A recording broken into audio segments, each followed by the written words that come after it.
Hello, fellow artists, educators, anyone who happened to come across this YouTube video. My name is Richard Pence, and today I'm going to be talking to you about some research that I've recently completed as part of a pedagogy course. I am an artist and educator, currently an MFA candidate at Arizona State University, where I am now teaching an Intro to Digital Media course, as well as pursuing my degree in photography. I'm going to be covering two topics today, specifically focused on our undergrad art students. The first, how can we help students feel comfortable and confident in their identity as artists and find out what that means to them? And two, what leads to and can build a student's sense of belonging within a group of their peers?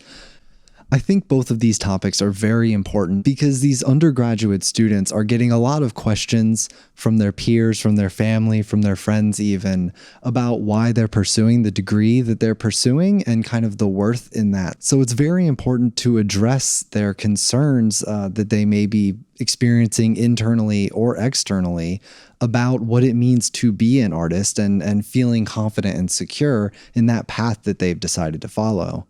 Second, it is paramount for students to have a good group with each other, with their fellow classmates, with other classmates that are not only in their university, but in their course of study. I think these core small groups of students tend to really elevate themselves and each other throughout their entire experience. And I think it's really important to figure out not only how we can support these groups, but how we can take an active role in creating these groups, especially in our beginning intro art classes that a lot of our students are taking as freshmen. So this video will be split up into three sections. First, I'm going to be kind of reviewing the definitions of some of my questions, specifically, what is a sense of belonging? I'm going to talk about imposter syndrome and how that can be detrimental to our students' confidence as artists. And we're going to be talking about some mindfulness techniques for our classroom manner and our class design to help us support our students coming from many different backgrounds and abilities. Second, we're going to be talking about some actions that we can do. You know, it's excellent to talk about theory, to really investigate all of these things, and to start influencing change on a greater level at our universities. But I think it's very, very important, especially as a new instructor myself, to get some valuable, on the ground actions that we can take today.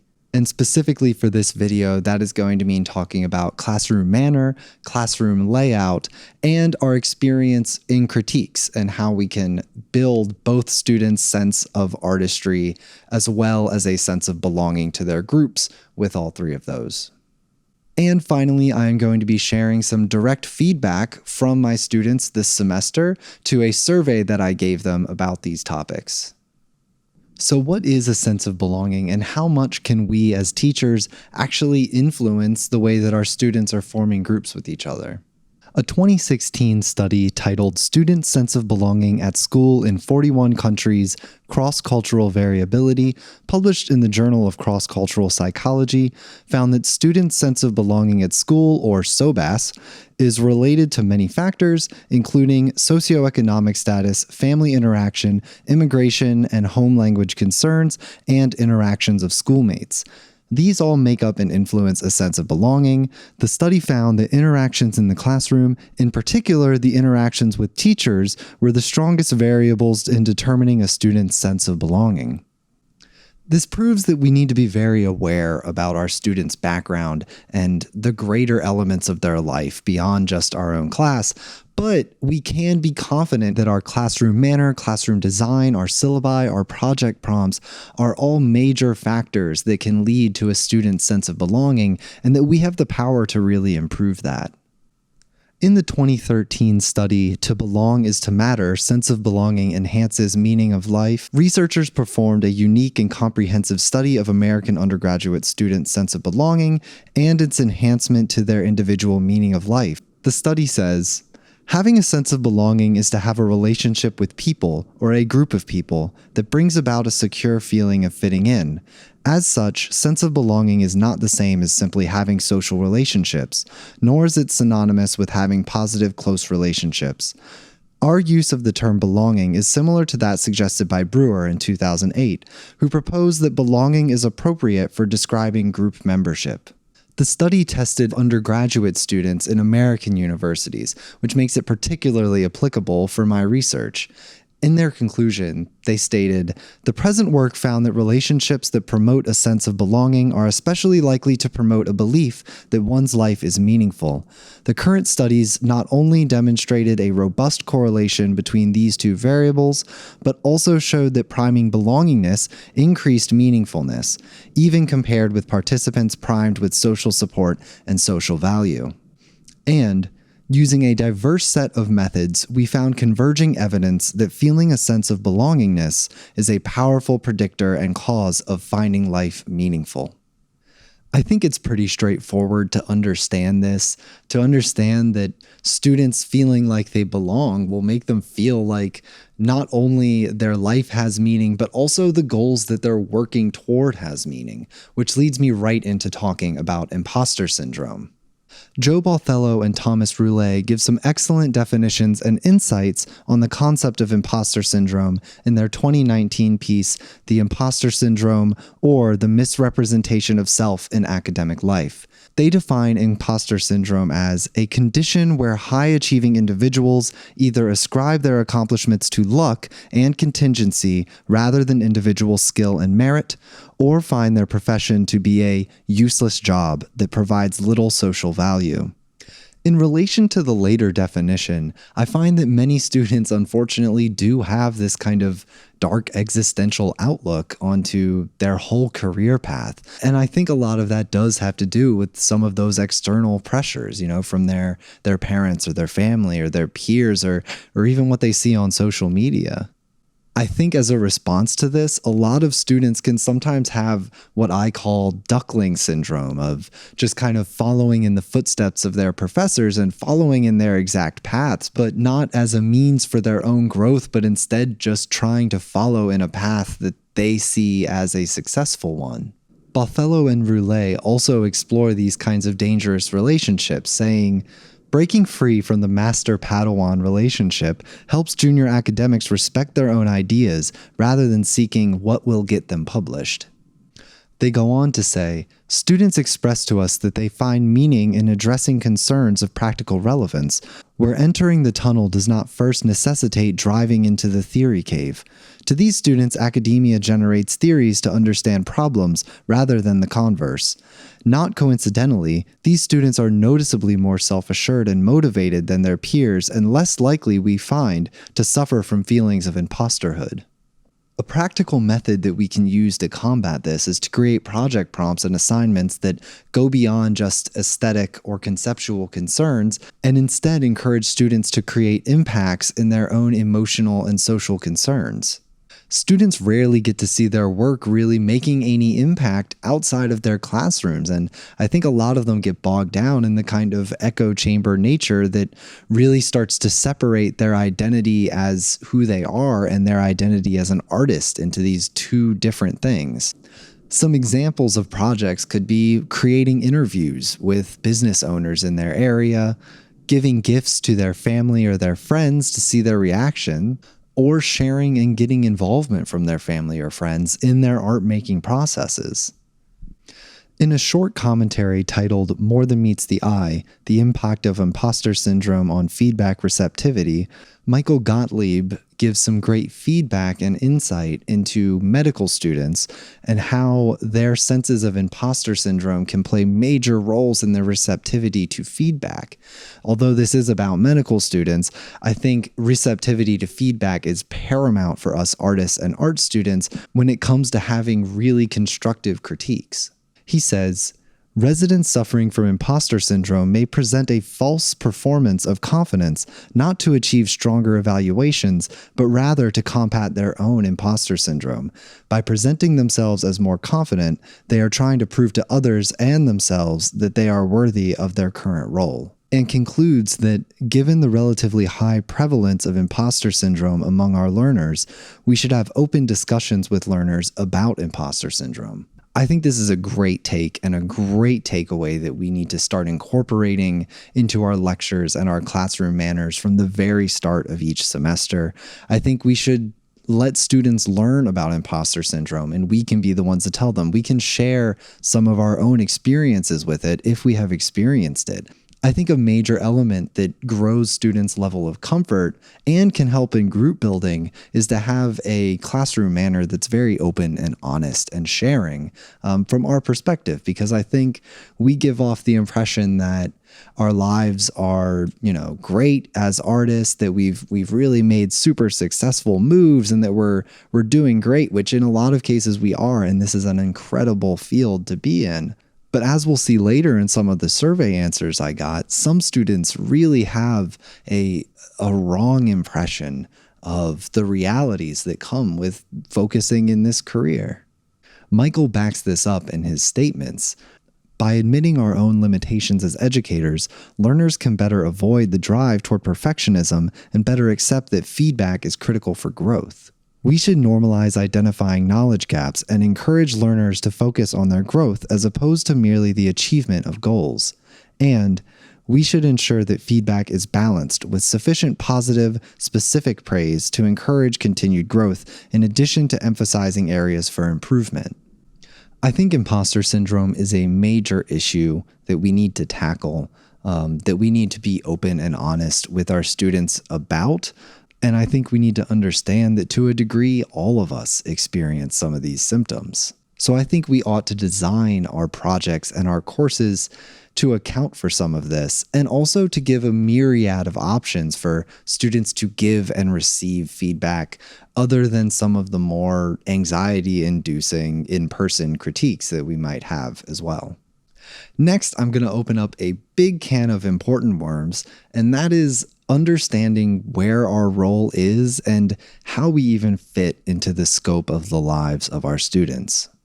I think as educators, we really need to remain conscious and talk to each other about the idea of how much we can really do to influence a student. We need to give ourselves a lot of grace in knowing that our class alone cannot be the one to turn around a problem student or every student, to help in every situation, to greatly improve the lives of our students. It is definitely what we want, but it is not always within the scope of what we can do or what we ought to do. We want to make sure that we are not, pushing our boundaries too much.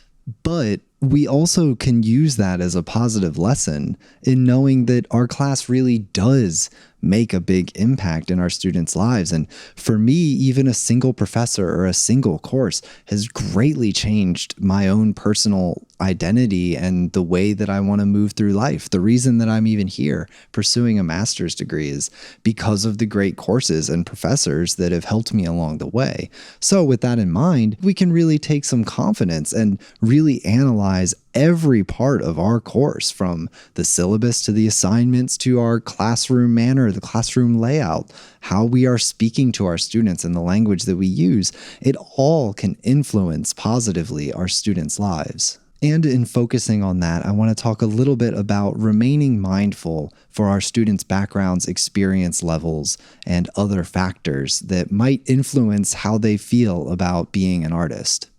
CreateEquity.com has written a great article called Why Don't They Come that delves into a lot of the data and the reasoning behind why low socioeconomic status individuals don't attend or perform in arts events.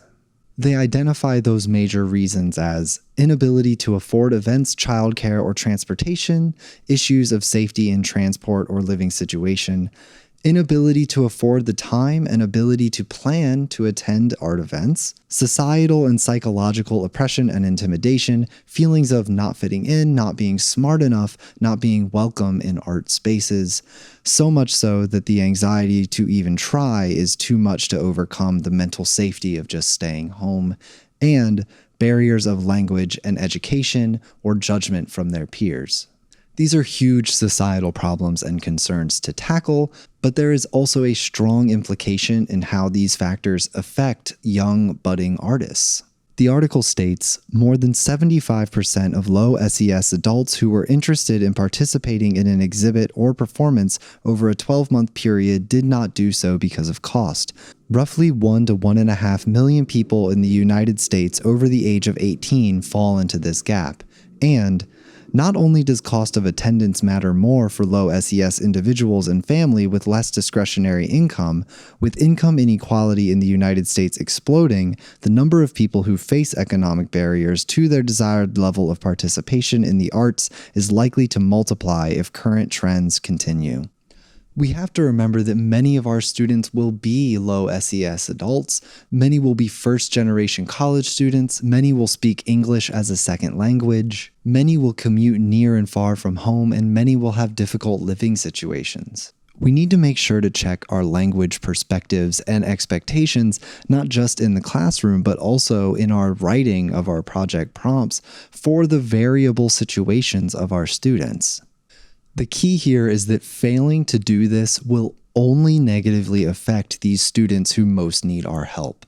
Okay, next let's talk about some actions, some things that we can actually do in our classrooms to improve some of these factors and to help grow our artists and the groups that they are forming. The first is classroom manner. It's what we were just talking about. This one's super simple, but it probably makes the biggest impact in how our students perceive us and how much they enjoy or remember not just us, but the course that we're teaching and the topics that we're teaching. We are representatives, yes, of our university, but we are also strong representatives of our field and the topics that we teach. Expanding beyond just the scope of low SES students to include any at-risk groups or underserved groups, we need to make sure that we are constantly aware of how we are being perceived in our classrooms.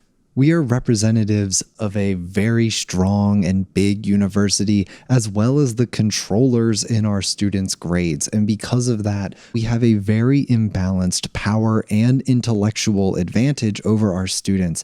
And we probably very often do not keep that in mind, but our students are keenly aware of it.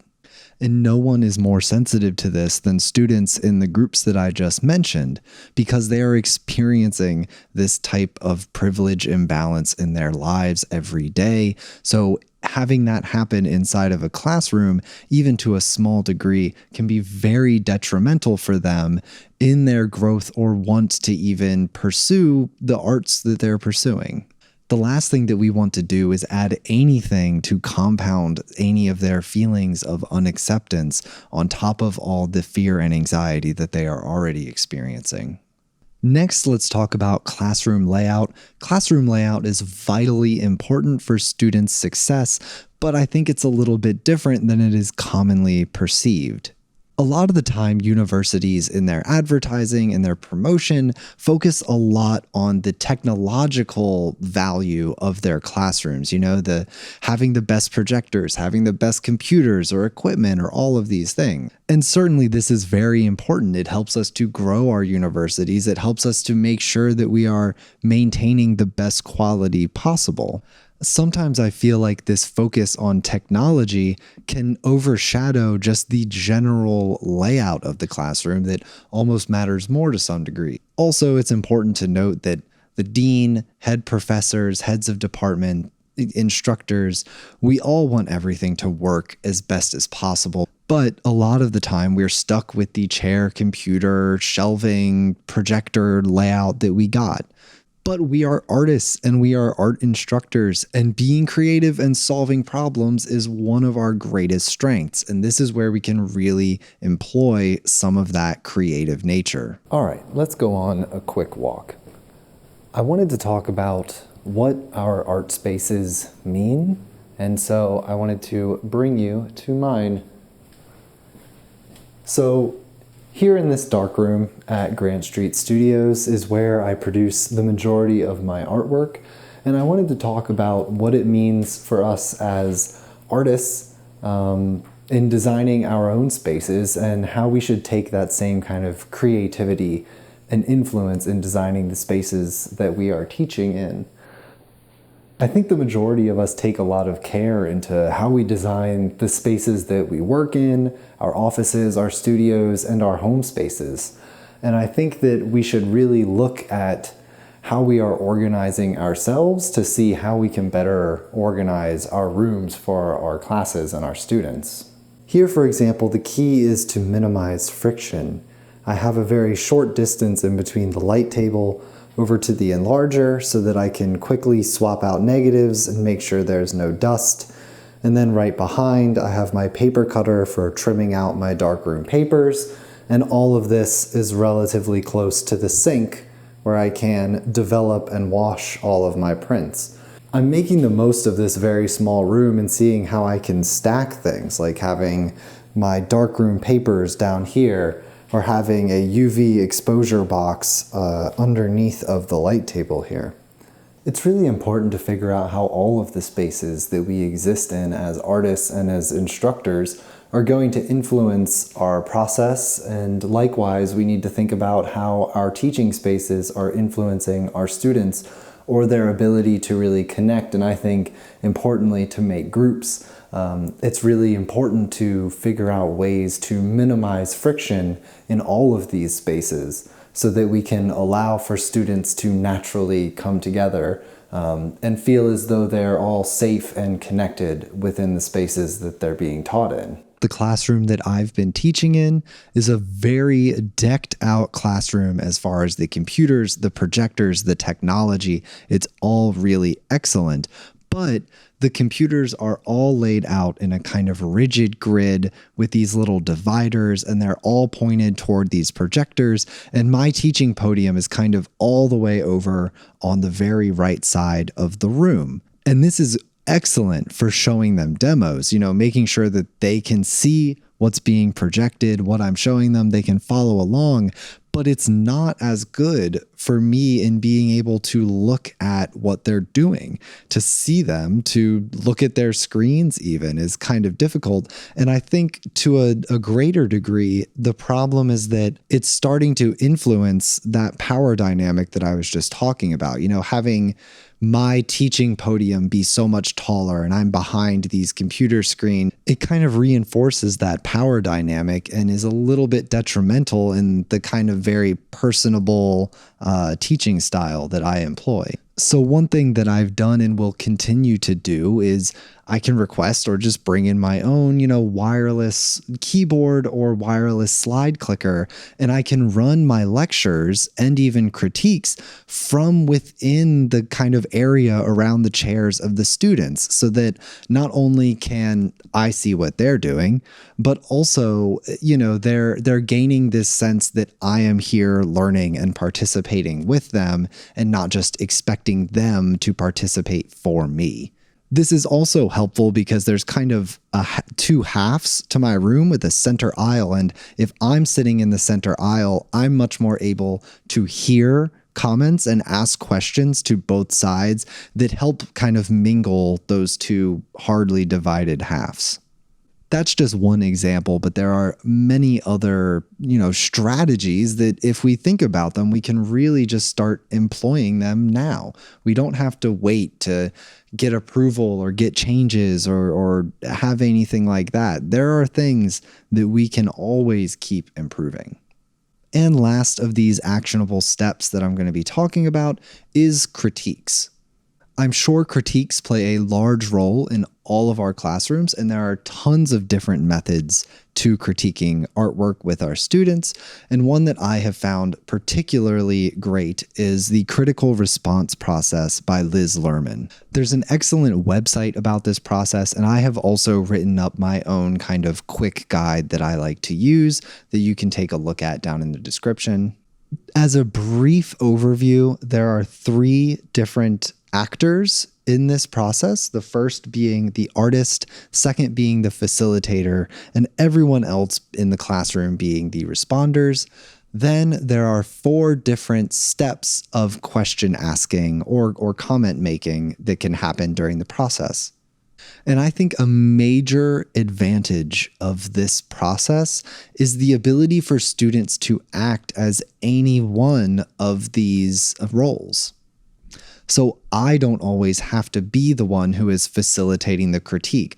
I can allow a student to facilitate the critique, and I can just be one of the responders, which really, I think, helps to give them their own sense of independence and their own value and respect. I generally followed all of the guidelines here, except for one change that I've made in this current semester, that being that I have started critiquing artwork a week before the actual project is due. So it would be something like I assign a project, and then the critique for that would be the following week, and then the final would actually be due and viewed a week after that.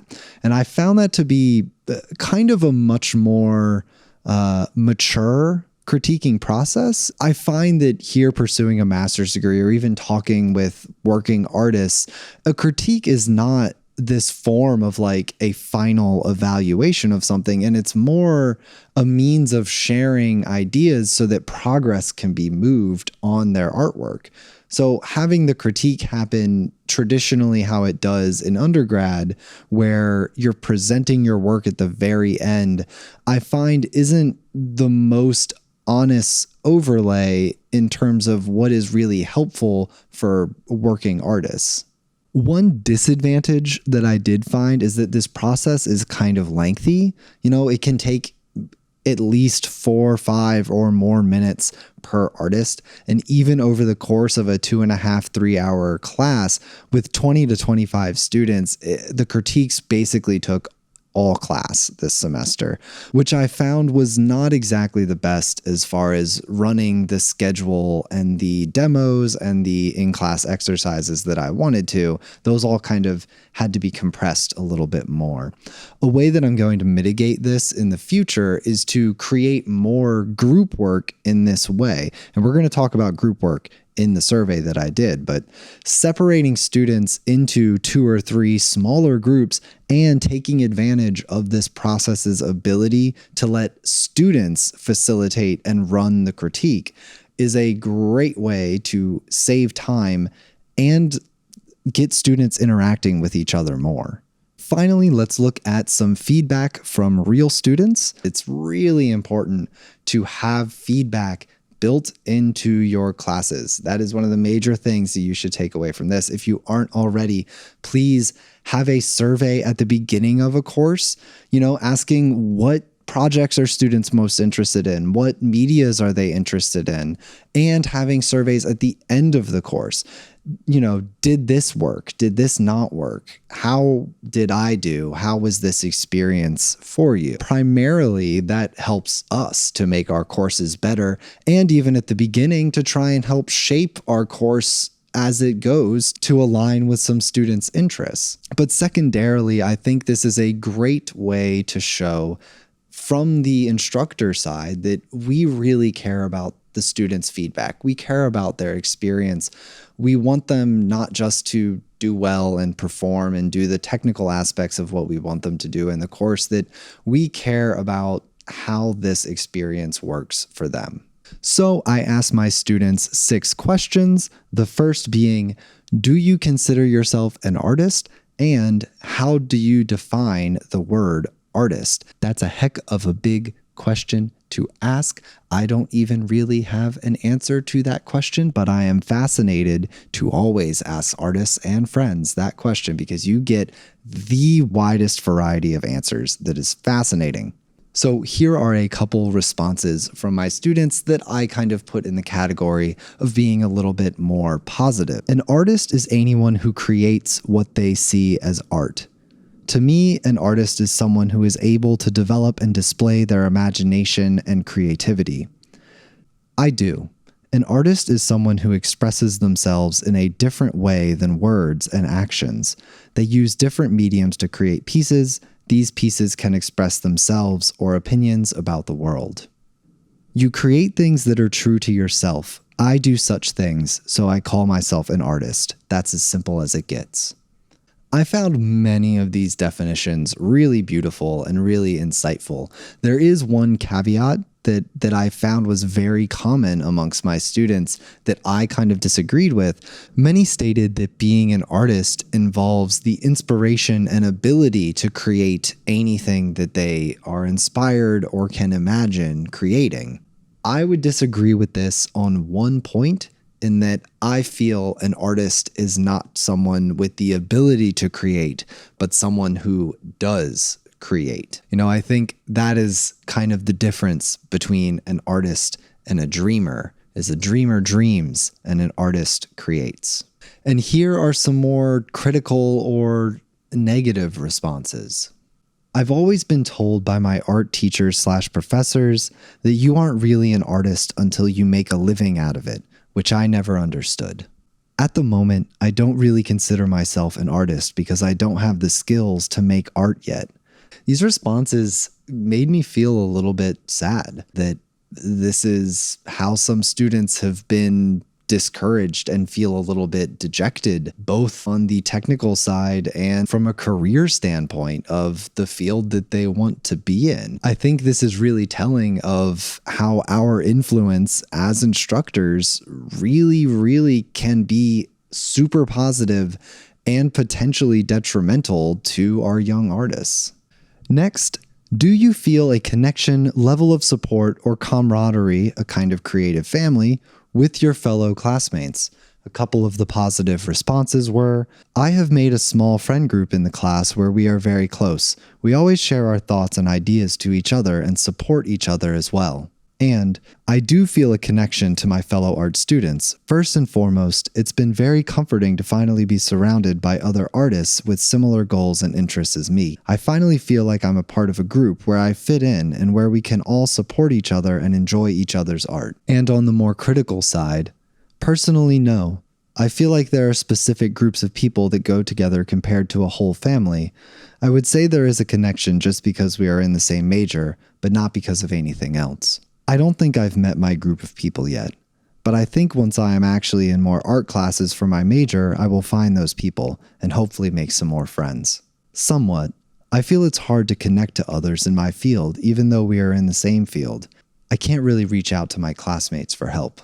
And in this class, I didn't feel any connection, level of support, or camaraderie with my classmates. This is because throughout the whole semester of being in class, it felt like no one was putting any effort into their work. It also made me furious when I would watch the people around me start working on their projects in the middle of the critiques instead of giving their attention to the person's art being presented on screen. This one was a pretty mixed bag and definitely shows where I have a lot of room for improvement to be made. I could tell that there were small pockets of students that were making groups, they were being friends, they were leaving class together, but I think there was a lack of larger scale group making that I can definitely work to improve. I also think that the classroom design was not exactly helpful in this regard. Not being able to see what is on students' computers for me to really tell if they're paying as much attention during critiques as they should is both a reasoning behind the classroom design, but ultimately does fall on me. And I think even just repositioning myself or creating group work that I can check on more thoroughly will help solve. Next, what worked well in this class or art program as a whole in adding group belonging and or support as an artist? No quotes, but the major feedback that I found are critiques. An overwhelming majority of the students listed the critiquing style as being helpful to their feeling as an artist and to their group building to a certain degree. The project prompts and due dates. Many found the projects to be open-ended enough that they can express themselves, as well as the due dates being evenly spaced enough that they could handle the workload. An honest and understanding teaching style, as well as understanding about late assignments.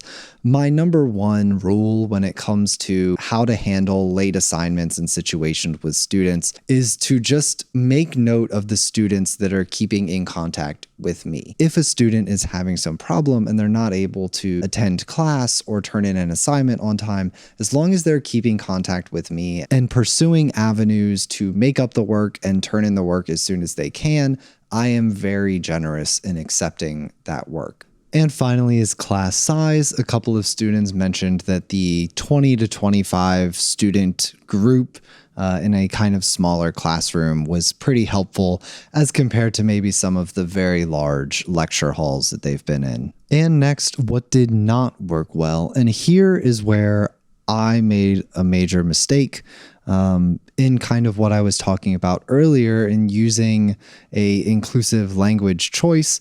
I used the word detrimental, and there were a few students that did not understand what I meant. I think some of them interpreted it as instrumental or some other word. And so a lot of the responses that I got were kind of echoing what they had just said in the previous answer of giving examples of positive things. So that is an area where I probably should have just simplified my language and asked the question as clearly as possible because I definitely missed out on some responses here. Funnily enough, critiques was something that a couple students pointed out as not being as helpful for them. And there were really three responses. One, a student felt embarrassed when they weren't able to bring in their artwork on time to interact in the critique. Second, a student feeling intimidated or unheard when they're not comfortable with public speaking as much. And third, a student who just found critiques to be kind of hit or miss, a couple of them to be really good when they were getting good feedback, excitement about their work,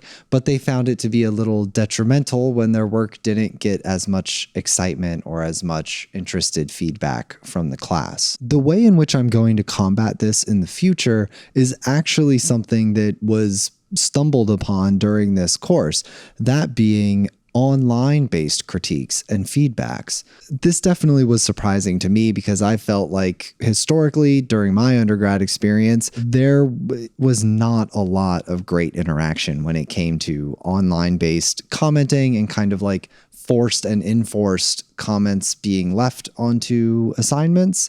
But for one of our weeks, we actually missed class due to a holiday. And so in order to not get too off schedule, I had students post their assignments and give each other feedback all online in a discussion board. And I was really impressed with their performance on this. Nearly every student posted their project and commented on at least 2 or 3 of their fellow classmates. And there was not a single assignment that was submitted for critique that did not have multiple responses to it. And they were good responses. They were well thought out. They, had already learned from a few critiques in class and in their previous experience.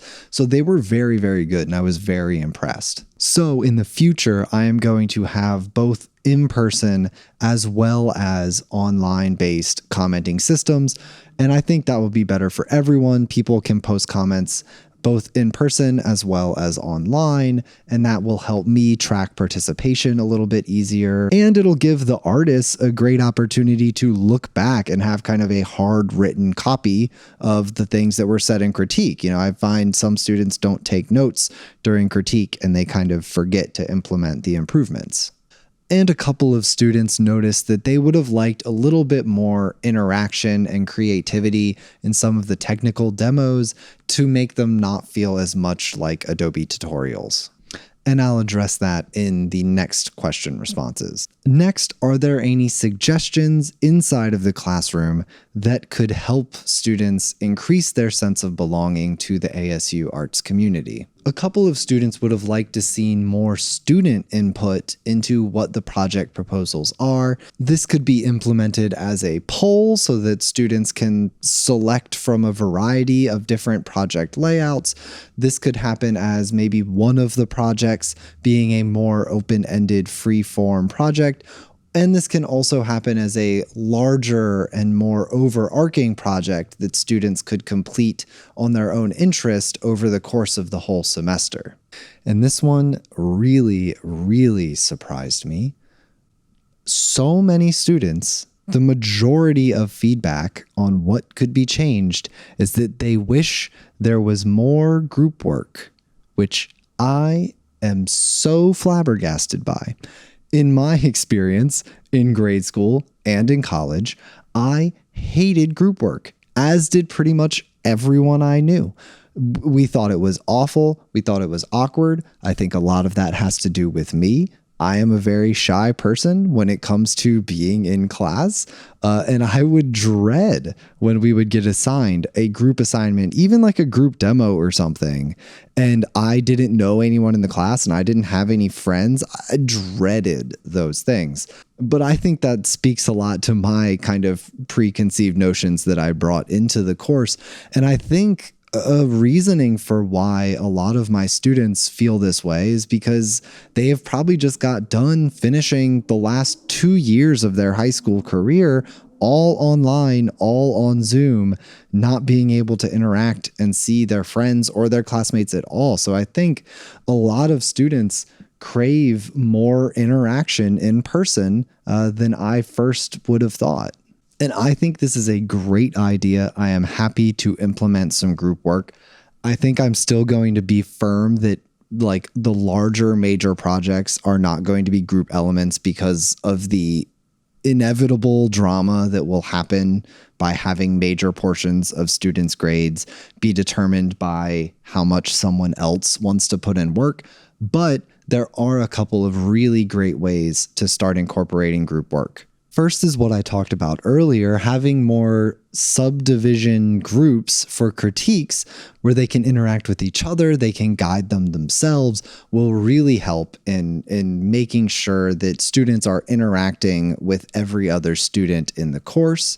And saving time by having these group critiques will allow me to have kind of bigger and broader and more creative in-class exercises where I can split students up into groups and have them, go out to create a project and then bring it back and put it all together as part of a group, technical demo during class. And my final question, what events, clubs, or activities would you like to see implemented both in the classroom or in the greater campus community to increase your value or feeling of value as an artist at ASU? There were really only 2 main areas of feedback that I got here. The first being that many students enjoyed the arts festival that we have.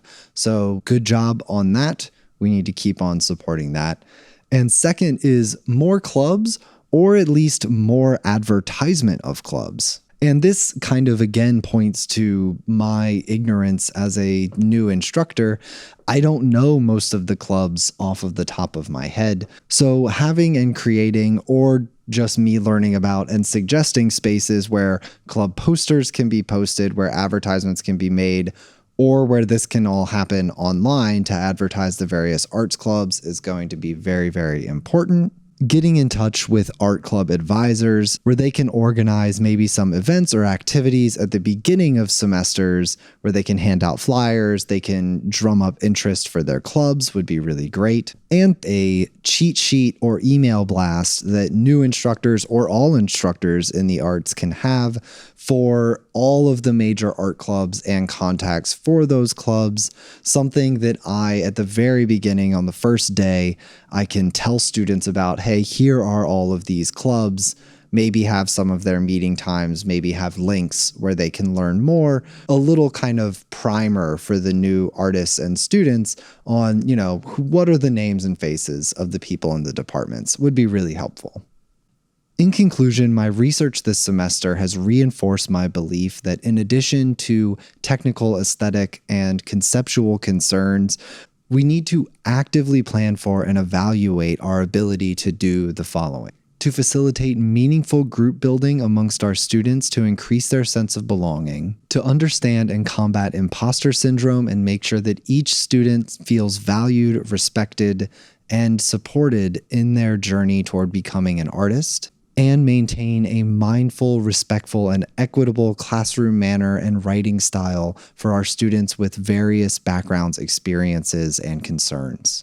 Some steps that we can do now to support these concerns are checking our language in our class and understanding how our students are perceiving us, using mindful critiquing methods, getting the most out of our classrooms in every way that we can, and making sure that we are encouraging open and honest feedback in the form of real surveys that our students can fill out. Of course, I am just scratching the surface on these topics, but if there is one major takeaway, I hope that you have a renewed sense of mindfulness to these issues and that you implement them not only in the way that we are presenting ourselves in the classroom, but also in the way that we are designing our courses.